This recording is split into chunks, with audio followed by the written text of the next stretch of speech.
The Boscombe Valley Mystery. Adventures of Sherlock Holmes. By Arthur Conan Doyle. We were seated at breakfast one morning, my wife and I, when the maid brought in a telegram. It was from Sherlock Holmes and ran in this way. Have you a couple of days to spare? Have just been wired for from the west of England in connection with Boscombe Valley tragedy. Shall be glad if you will come with me. Air and scenery perfect. Leave Paddington by the 11:15. What do you say, dear, said my wife, looking across at me. Will you go? I really don't know what to say. I have a fairly long list at present. Oh, Anstruther would do your work for you. You have been looking a little pale lately. I think that the change would do you good, and you are always so interested in Mr. Sherlock Holmes's cases. I should be ungrateful if I were not, seeing what I gained through one of them, I answered. But if I am to go, I must pack at once, for I have only half an hour. My experience of camp life in Afghanistan had at least had the effect of making me a prompt and ready traveler. My wants were few and simple, so that in less than the time stated I was in a cab with my valise, rattling away to Paddington Station. Sherlock Holmes was pacing up and down the platform, his tall, gaunt figure made even gaunter and taller by his long gray traveling cloak and close-fitting cloth cap. It is really very good of you to come, Watson, said he. It makes a considerable difference to me, having someone with me on whom I can thoroughly rely. Local aid is always either worthless or else biased. If you will keep the two corner seats, I shall get the tickets.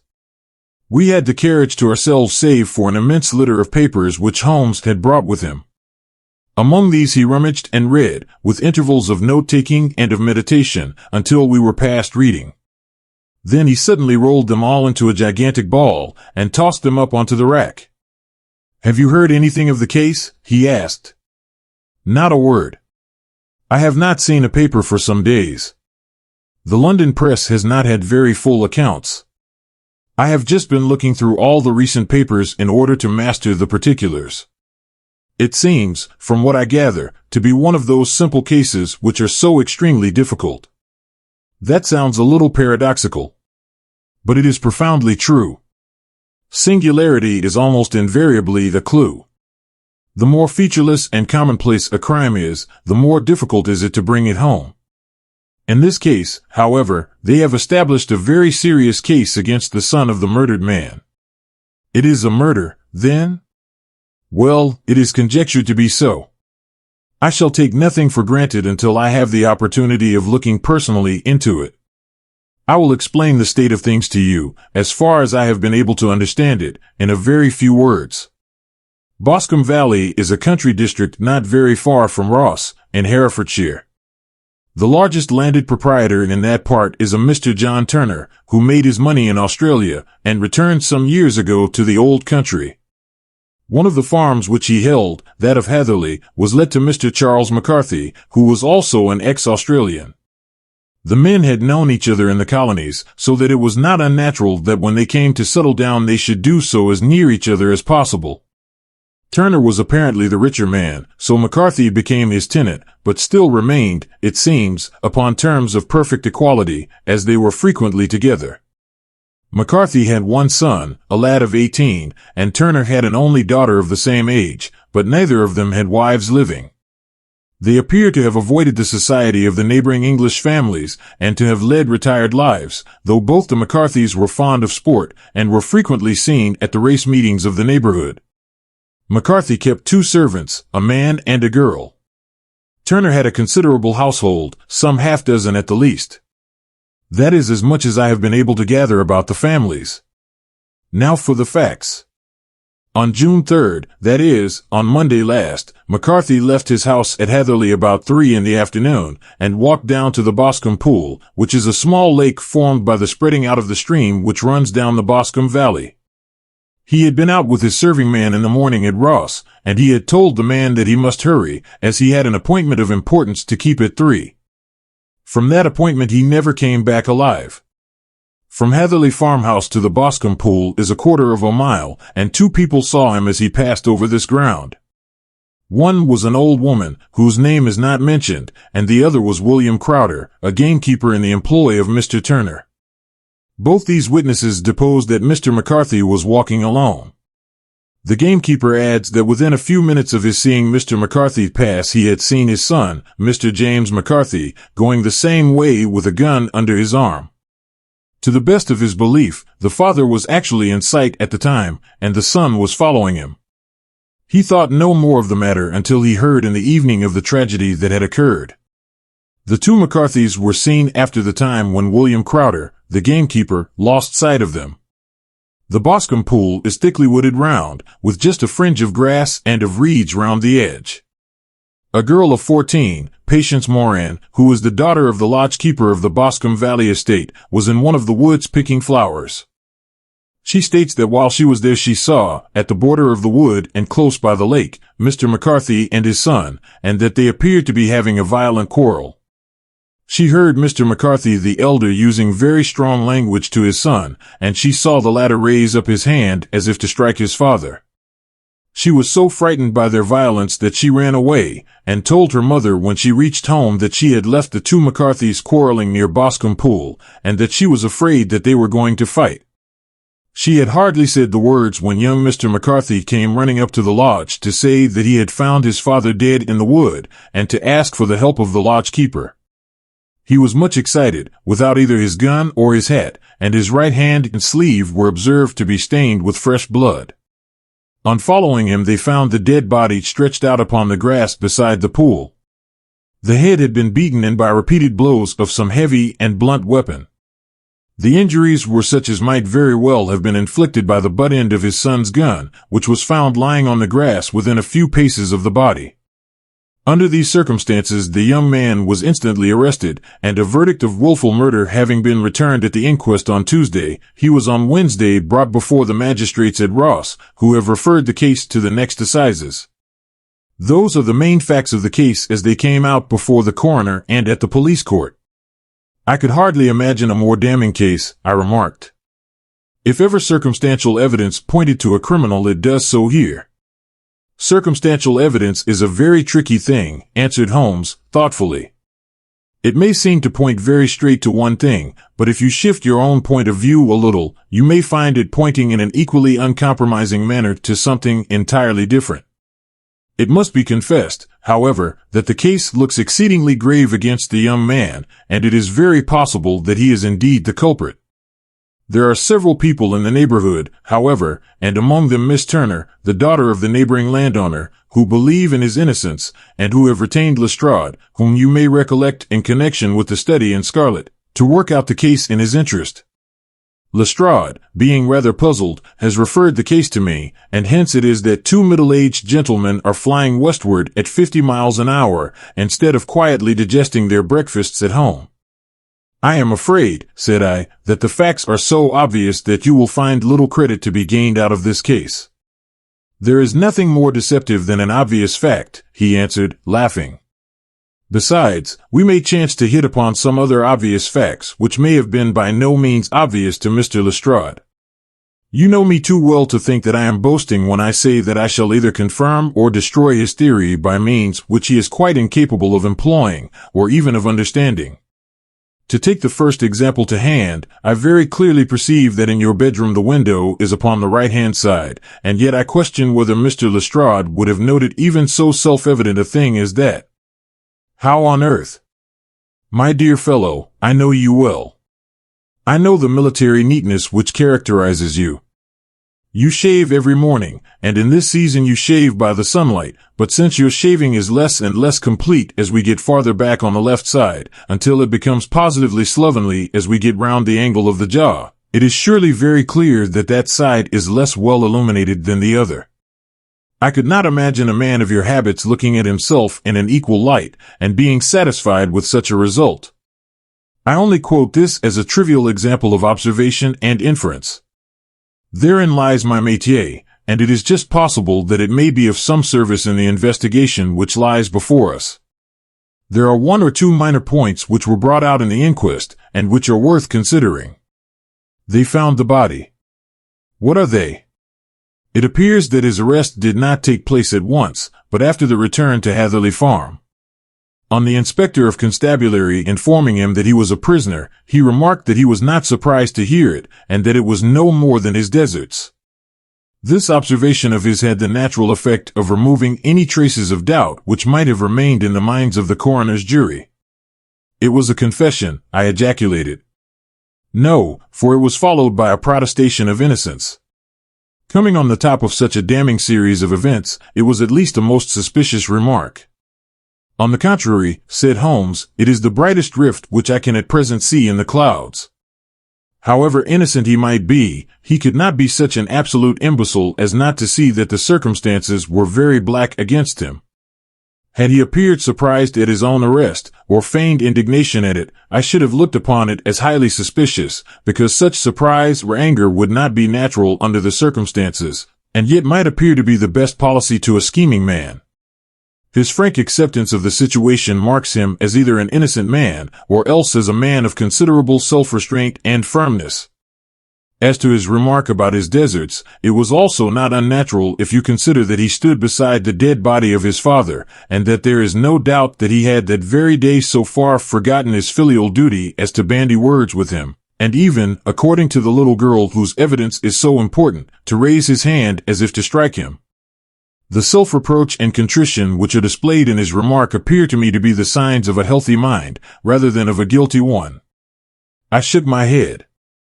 "Many men have been hanged on far slighter evidence," I remarked. "So they have. And many men have been wrongfully hanged. What is the young man's own account of the matter?" It is, I am afraid, not very encouraging to his supporters, though there are one or two points in it which are suggestive. You will find it here, and may read it for yourself.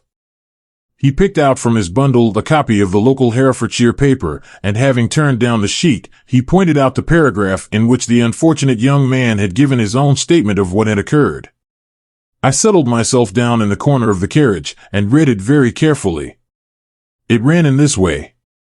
Mr. James McCarthy, the only son of the deceased, was then called, and gave evidence as follows: "I had been away from home for 3 days at Bristol, and had only just returned upon the morning of last Monday, the 3rd. My father was absent from home at the time of my arrival, and I was informed by the maid that he had driven over to Ross with John Cobb, the groom. Shortly after my return I heard the wheels of his trap in the yard, and, looking out of my window, I saw him get out and walk rapidly out of the yard, though I was not aware in which direction he was going. I then took my gun, and strolled out in the direction of the Boscombe pool, with the intention of visiting the rabbit warren which is upon the other side. On my way I saw William Crowder, the gamekeeper, as he had stated in his evidence, but he is mistaken in thinking that I was following my father.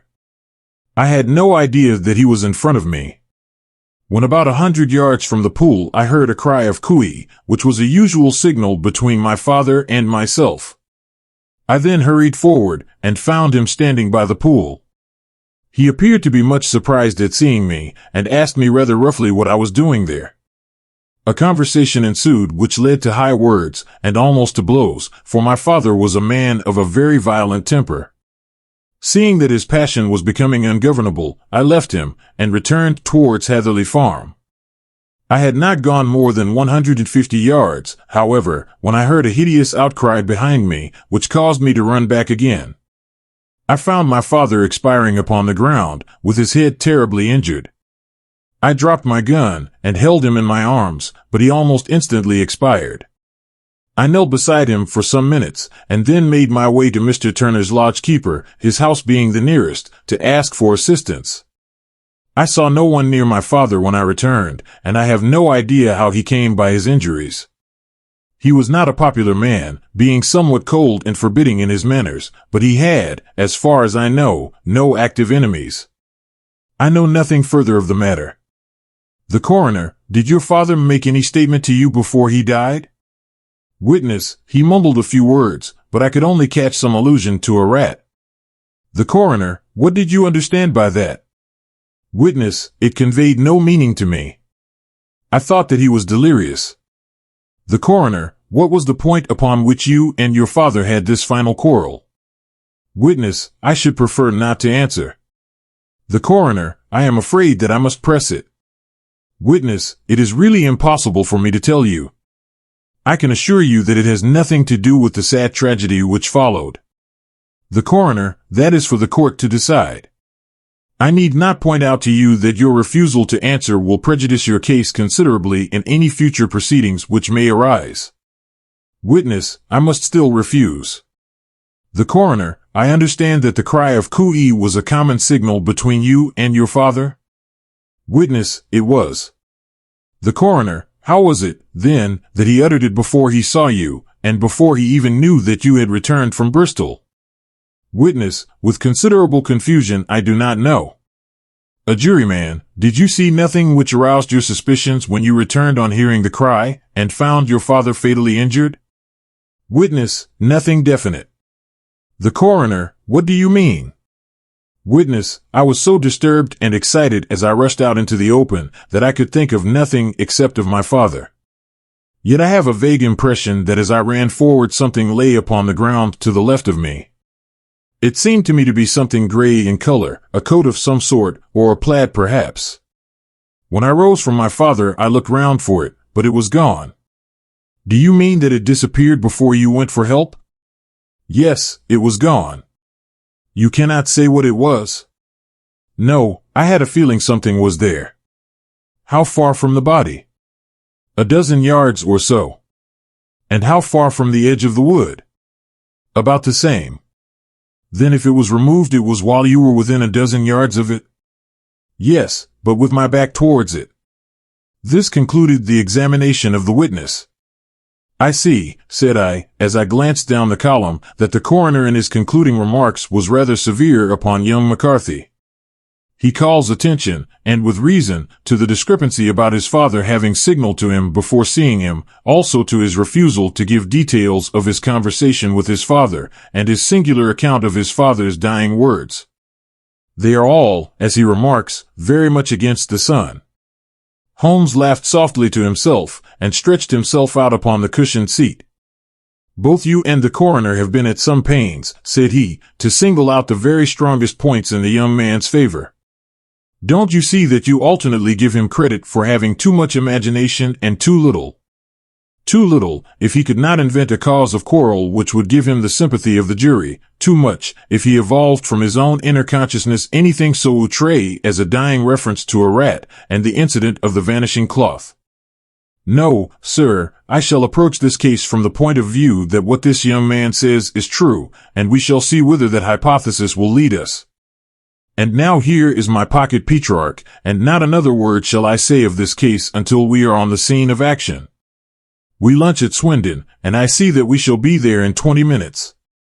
It was nearly 4 o'clock when we at last, after passing through the beautiful Stroud Valley, and over the broad gleaming Severn, found ourselves at the pretty little country town of Ross. A lean, ferret-like man, furtive and sly-looking, was waiting for us upon the platform. In spite of the light brown dust coat and leather leggings which he wore in deference to his rustic surroundings, I had no difficulty in recognizing Lestrade, of Scotland Yard. With him we drove to the Hereford Arms, where a room had already been engaged for us. I have ordered a carriage, said Lestrade, as we sat over a cup of tea.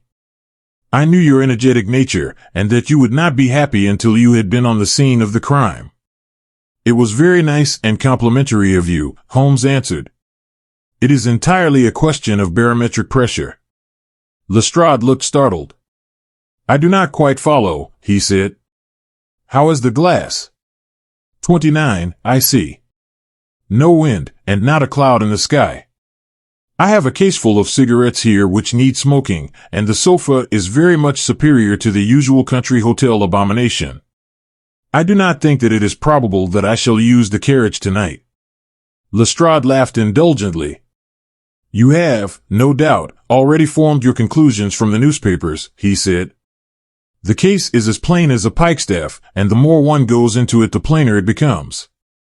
Still, of course, one can't refuse a lady, and such a very positive one, too. She had heard of you, and would have your opinion, though I repeatedly told her that there was nothing which you could do which I had not already done. Why, bless my soul! Here's her carriage at the door. He had hardly spoken before there rushed into the room one of the most lovely young women that I have ever seen in my life. her violet eyes shining, her lips parted, a pink flush upon her cheeks, all thought of her natural reserve lost in her overpowering excitement and concern. "Oh, Mr. Sherlock Holmes," she cried, glancing from one to the other of us, and finally, with a woman's quick intuition, fastening upon my companion, "I am so glad that you have come. I have driven down to tell you so. I know that James didn't do it. I know it, and I want you to start upon your work knowing it, too. Never let yourself doubt upon that point. We have known each other since we were little children, and I know his faults as no one else does, but he is too tender-hearted to hurt a fly. Such a charge is absurd to anyone who really knows him." "I hope we may clear him, Miss Turner," said Sherlock Holmes. "You may rely upon my doing all that I can. But you have read the evidence. You have formed some conclusion? Do you not see some loophole, some flaw? Do you not yourself think that he is innocent? I think that it is very probable." "There, now," she cried, throwing back her head and looking defiantly at Lestrade. "You hear? He gives me hopes." Lestrade shrugged his shoulders. "I am afraid that my colleague has been a little quick in forming his conclusions," he said. "But he is right. Oh, I know that he is right. James never did it. And about his quarrel with his father, I am sure that the reason why he would not speak about it to the coroner was because I was concerned in it." "In what way?" asked Holmes. "It is no time for me to hide anything. James and his father had many disagreements about me. Mr. McCarthy was very anxious that there should be a marriage between us. James and I have always loved each other as brother and sister, but of course he is young, and has seen very little of life yet, well, he naturally did not wish to do anything like that yet. So there were quarrels, and this, I am sure, was one of them." "And your father?" asked Holmes. "Was he in favor of such a union?" "No, he was averse to it also. No one but Mr. McCarthy was in favor of it." A quick blush passed over her fresh young face as Holmes shot one of his keen, questioning glances at her. "Thank you for this information," said he. "May I see your father if I call tomorrow?" "I am afraid the doctor won't allow it." "The doctor?" "Yes, have you not heard? Poor father has never been strong for years back, but this has broken him down completely. He has taken to his bed, and Dr. Willows says that he is a wreck, and that his nervous system is shattered. Mr. McCarthy was the only man alive who had known Dad in the old days in Victoria." "Ha! In Victoria? That is important." "Yes, at the mines." "Quite so, at the gold mines, where, as I understand, Mr. Turner made his money." "Yes, certainly." "Thank you, Miss Turner. You have been of material assistance to me. You will tell me if you have any news tomorrow. No doubt you will go to the prison to see James. Oh, if you do, Mr. Holmes, do tell him that I know him to be innocent." "I will, Miss Turner. I must go home now, for Dad is very ill, and he misses me so if I leave him. Goodbye, and God help you in your undertaking." She hurried from the room as impulsively as she had entered, and we heard the wheels of her carriage rattle off down the street. "I am ashamed of you, Holmes," said Lestrade, with dignity, after a few minutes' silence.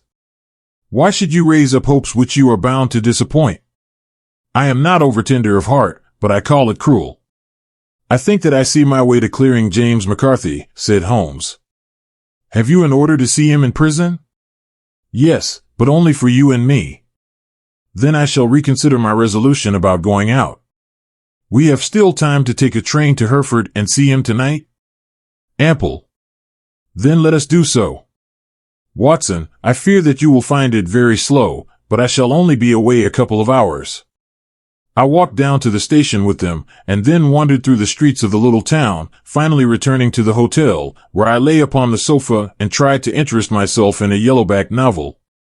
The puny plot of the story was so thin, however, when compared to the deep mystery through which we were groping, and I found my attention wander so continually from the fiction to the fact, that I at last flung it across the room, and gave myself up entirely to a consideration of the events of the day.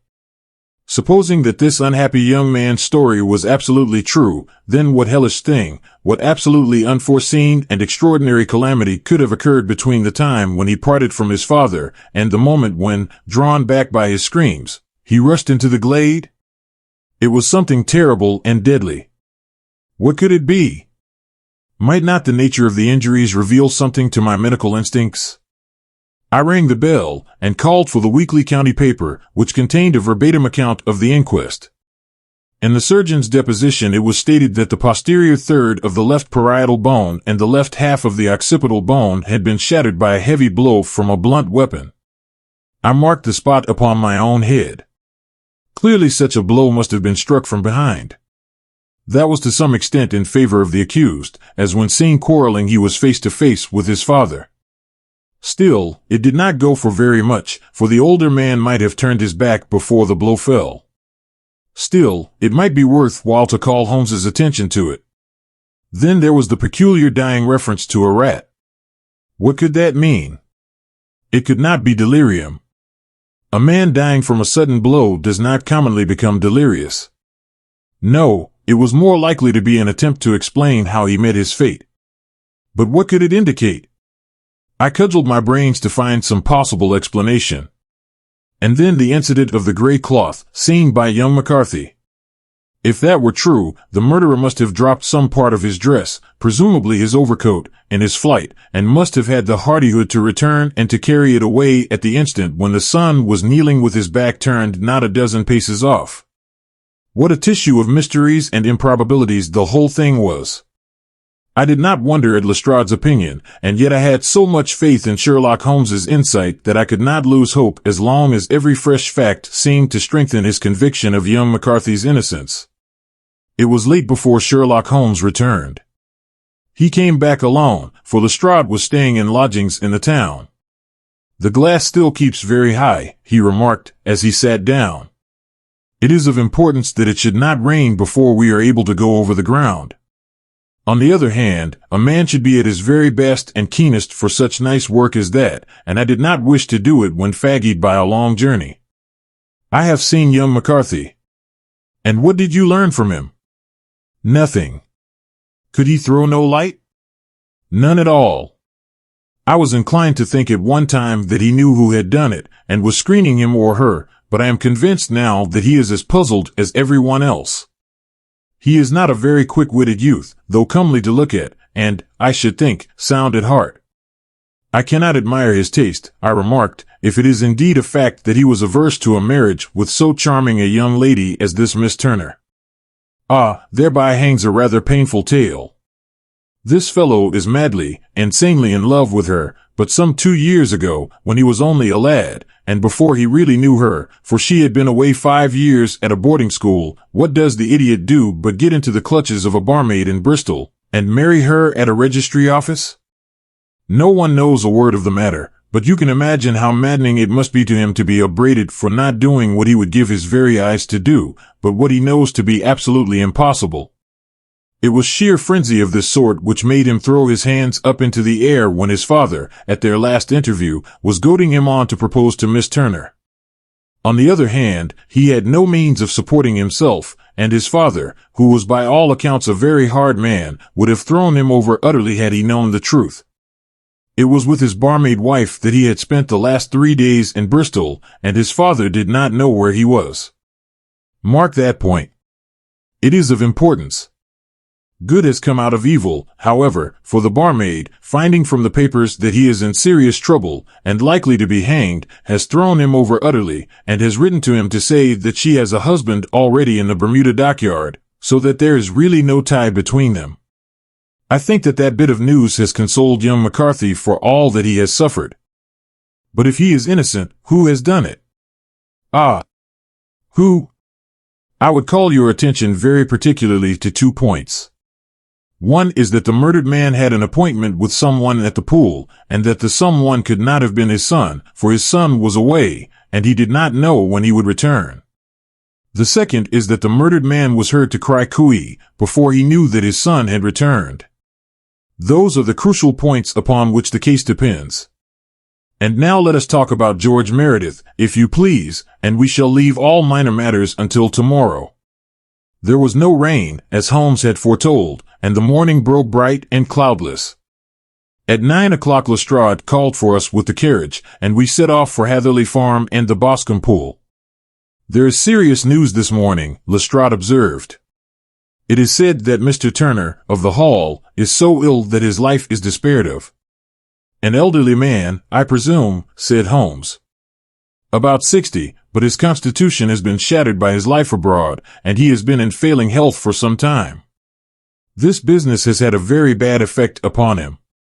He was an old friend of McCarthy's, and, I may add, a great benefactor to him, for I have learned that he gave him Hatherley Farm rent-free. Indeed.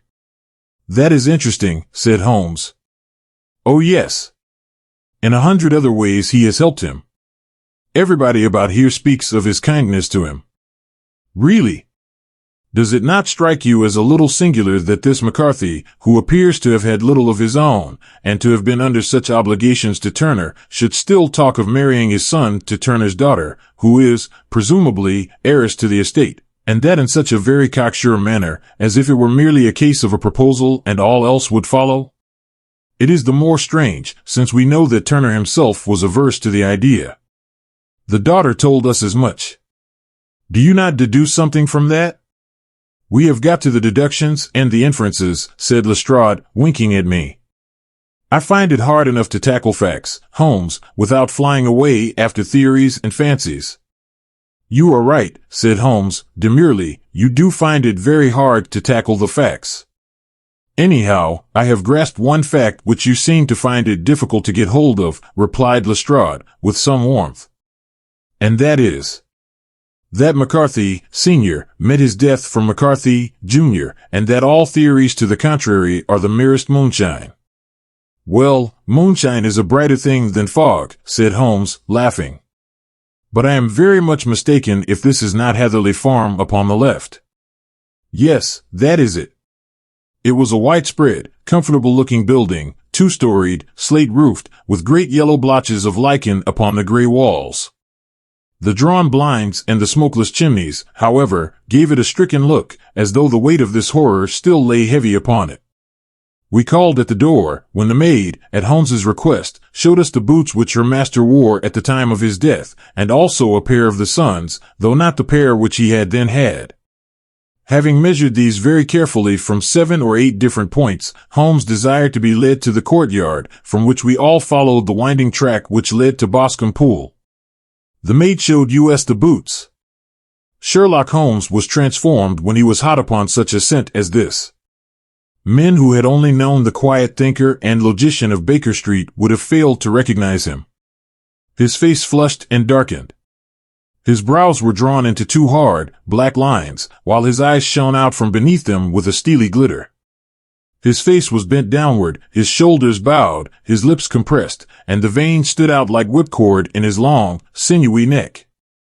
His nostrils seemed to dilate with a purely animal lust for the chase, and his mind was so absolutely concentrated upon the matter before him that a question or remark fell unheeded upon his ears, or, at the most, only provoked a quick, impatient snarl in reply. Swiftly and silently he made his way along the track which ran through the meadows, and so by way of the woods to the Boscombe Pool. It was damp, marshy ground, as is all that district, and there were marks of many feet, both upon the path and amid the short grass which bounded it on either side. Sometimes Holmes would hurry on, sometimes stop dead, and once he made quite a little detour into the meadow. Lestrade and I walked behind him, the detective indifferent and contemptuous, while I watched my friend with the interest which sprang from the conviction that every one of his actions was directed towards a definite end. The Boscombe Pool, which is a little reed-girt sheet of water some 50 yards across, is situated at the boundary between the Hatherley Farm and the private park of the wealthy Mr. Turner. Above the woods which lined it upon the farther side we could see the red, jetting pinnacles which marked the site of the rich landowner's dwelling. On the Hatherley side of the pool the woods grew very thick, and there was a narrow belt of sodden grass 20 paces across between the edge of the trees and the reeds which lined the lake. Lestrade showed us the exact spot at which the body had been found, and, indeed, so moist was the ground that I could plainly see the traces which had been left by the fall of the stricken man. To Holmes, as I could see by his eager face and peering eyes, very many other things were to be read upon the trampled grass. He ran round, like a dog who was picking up a scent, and then turned upon my companion. "What did you go into the pool for?" he asked. "I fished about with a rake. I thought there might be some weapon or other trace." "But how on earth?" "Oh, tut, tut. I have no time. That left foot of yours with its inward twist is all over the place. A mole could trace it, and there it vanishes among the reeds. Oh, how simple it would all have been had I been here before they came like a herd of buffalo and wallowed all over it. Here's where the party with the lodge-keeper came, and they have covered all tracks for 6 or 8 feet round the body. But here are 3 separate tracks of the same feet." He drew out a lens, and lay down upon his waterproof to have a better view, talking all the time rather to himself than to us. "These are young McCarthy's feet. Twice he was walking, and once he ran swiftly so that the soles are deeply marked, and the heels hardly visible. That bears out his story. He ran when he saw his father on the ground. Then here are the father's feet as he paced up and down. What is this, then? It is the butt end of the gun as the son stood listening. And this? Ha, ha! What have we here? Tiptoes. Tiptoes. Square, too, quite unusual boots. They come, they go, they come again. Of course that was for the cloak. Now where did they come from? He ran up and down, sometimes losing, sometimes finding the track until we were well within the edge of the wood, and under the shadow of a great beech, the largest tree in the neighborhood. Holmes traced his way to the farther side of this, and lay down once more upon his face with a little cry of satisfaction. For a long time he remained there, turning over the leaves and dried sticks, gathering up what seemed to me to be dust into an envelope, and examining with his lens not only the ground, but even the bark of the tree as far as he could reach. A jagged stone was lying among the moss, and this also he carefully examined and retained. Then he followed a pathway through the wood until he came to the high road, where all traces were lost. "It has been a case of considerable interest," he remarked, returning to his natural manner. "I fancy that this gray house on the right must be the lodge. I think that I will go in and have a word with Moran, and perhaps write a little note. Having done that, we may drive back to our luncheon. You may walk to the cab, and I shall be with you presently." It was about 10 minutes before we regained our cab, and drove back into Ross, Holmes still carrying with him the stone which he had picked up in the wood. "This may interest you, Lestrade," he remarked, holding it out. "The murder was done with it. I see no marks. There are none."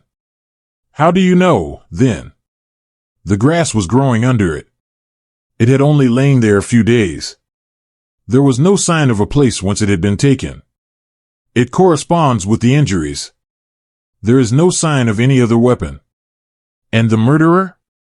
"Is a tall man, left-handed, limps with the right leg, wears thick-soled shooting boots and a gray cloak, smokes Indian cigars, uses a cigar holder, and carries a blunt penknife in his pocket. There are several other indications, but these may be enough to aid us in our search." Lestrade laughed. "I am afraid that I am still a skeptic," he said. "Theories are all very well, but we have to deal with a hard-headed British jury." "Nous verrons," answered Holmes, calmly. "You work your own method, and I shall work mine. I shall be busy this afternoon, and shall probably return to London by the evening train." "And leave your case unfinished?" "No, finished." "But the mystery?" "It is solved." "Who was the criminal, then?" "The gentleman I describe." "But who is he?" "Surely it would not be difficult to find out. This is not such a populous neighborhood." Lestrade shrugged his shoulders. "I am a practical man," he said, "and I really cannot undertake to go about the country looking for a left-handed gentleman with a game leg. I should become the laughingstock of Scotland Yard." "All right," said Holmes, quietly. "I have given you the chance. Here are your lodgings. Goodbye. I shall drop you a line before I leave. Having left Lestrade at his rooms, we drove to our hotel, where we found lunch upon the table. Holmes was silent and buried in thought with a pained expression upon his face, as one who finds himself in a perplexing position. "Look here, Watson," he said, when the cloth was cleared, "just sit down in this chair and let me preach to you for a little. I don't quite know what to do, and I should value your advice. Light a cigar, and let me expound." "Pray do so." "Well, now, in considering this case, there are 2 points about young McCarthy's narrative which struck us both instantly, although they impressed me in his favor and you against him. One was the fact that his father should, according to his account, cry cooey before seeing him. The other was his singular dying reference to a rat. He mumbled several words, you understand, but that was all that caught the son's ear. Now from this double point our research must commence, and we will begin it by presuming that what the lad says is absolutely true. What of this cooey, then? Well, obviously it could not have been meant for the son. The son, as far as he knew, was in Bristol. It was mere chance that he was within earshot.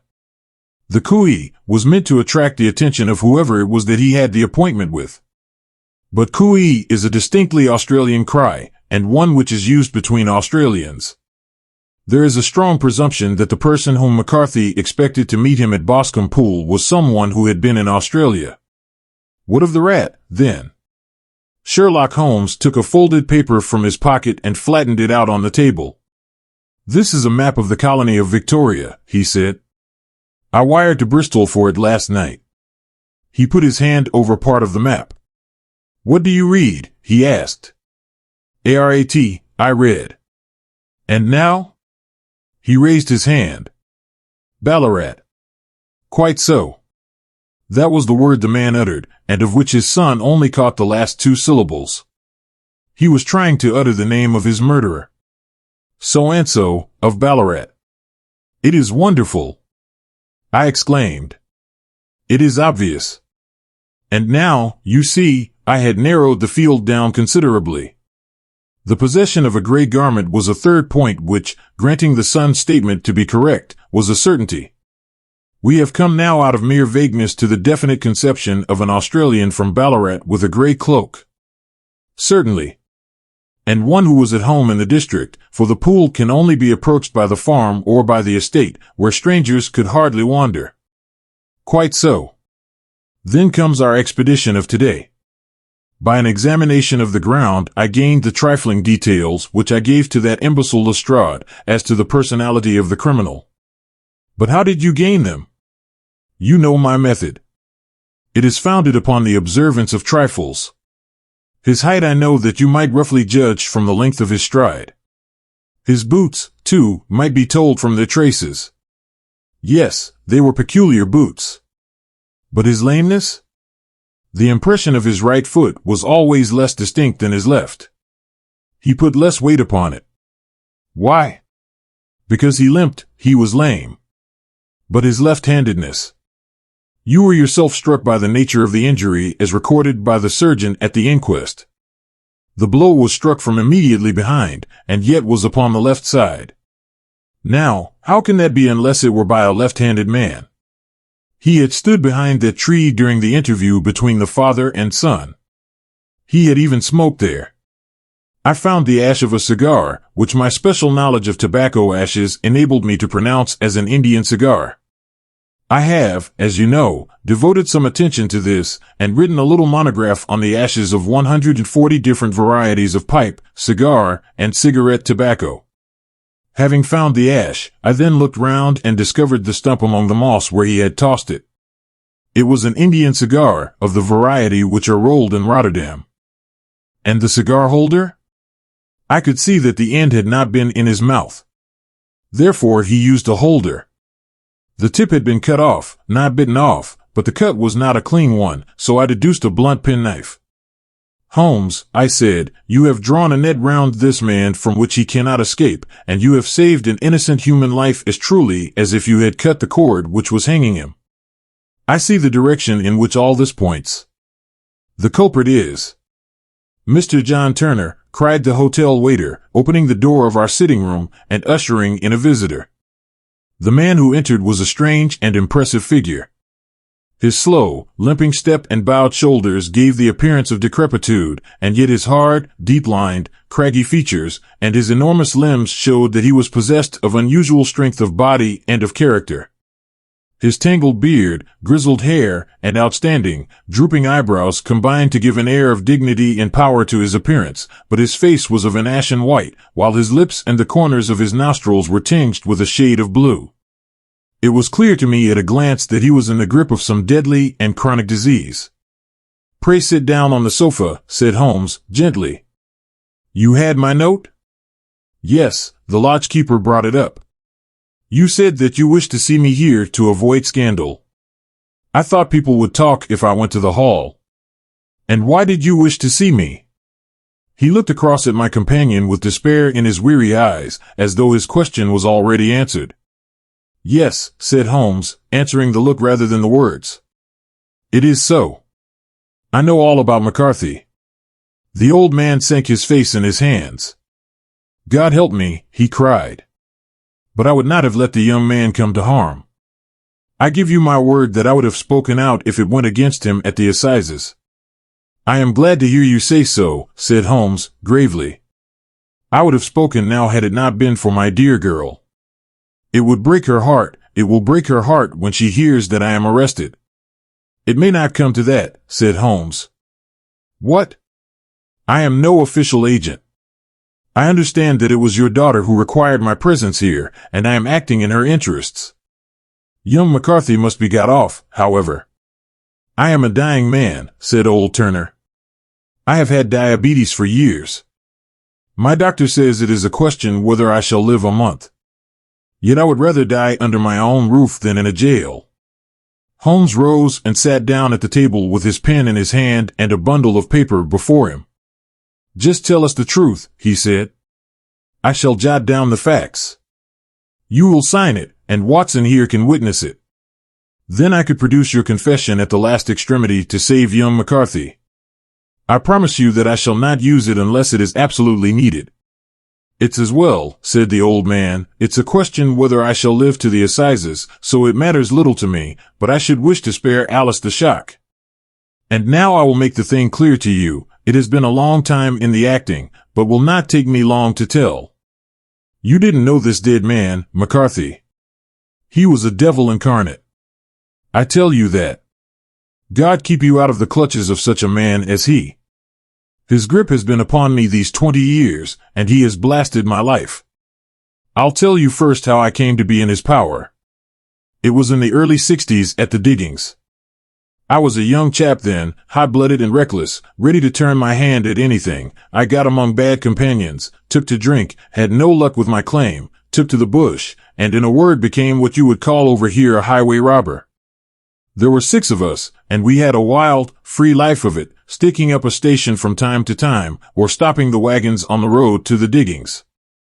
Black Jack of Ballarat was the name I went under, and our party is still remembered in the colony as the Ballarat Gang. One day a gold convoy came down from Ballarat to Melbourne, and we lay in wait for it and attacked it. There were 6 troopers and 6 of us, so it was a close thing, but we emptied 4 of their saddles at the first volley.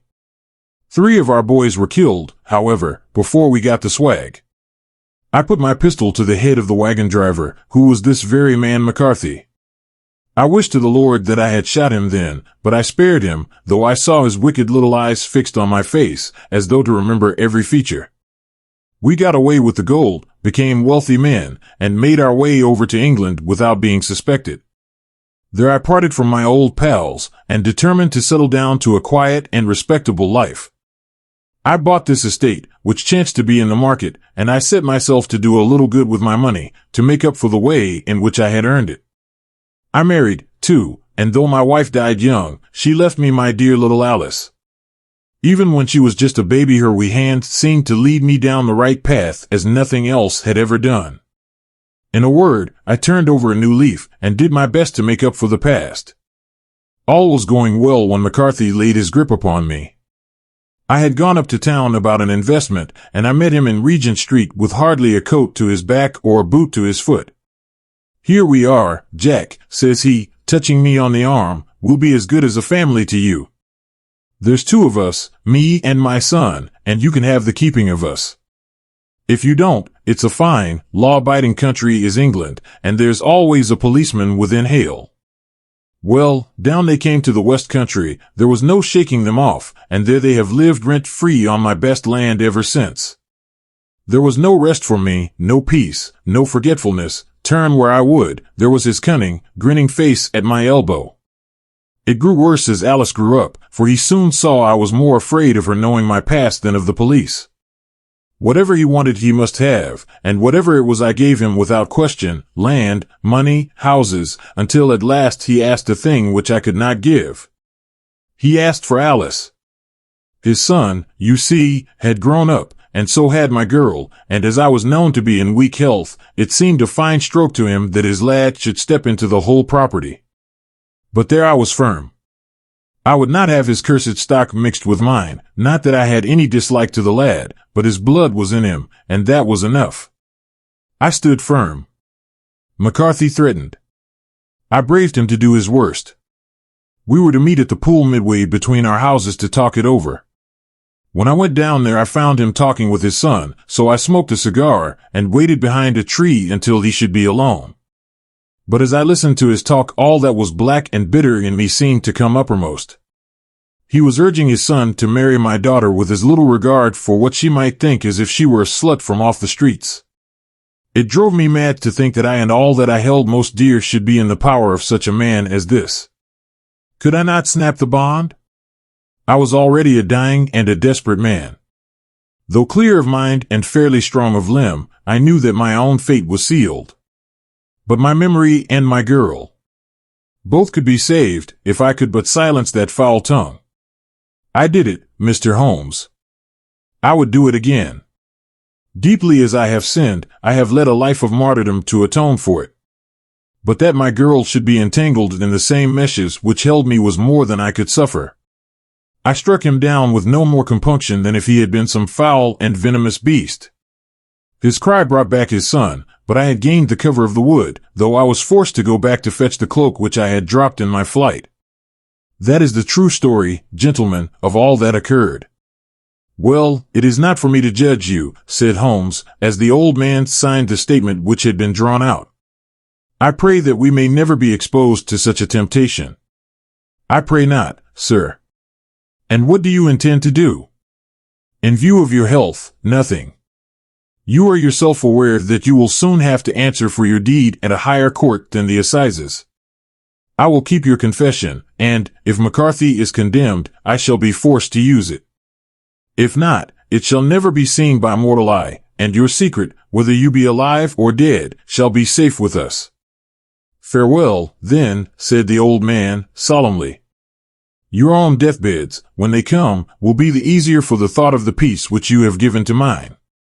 Tottering and shaking in all his giant frame, he stumbled slowly from the room.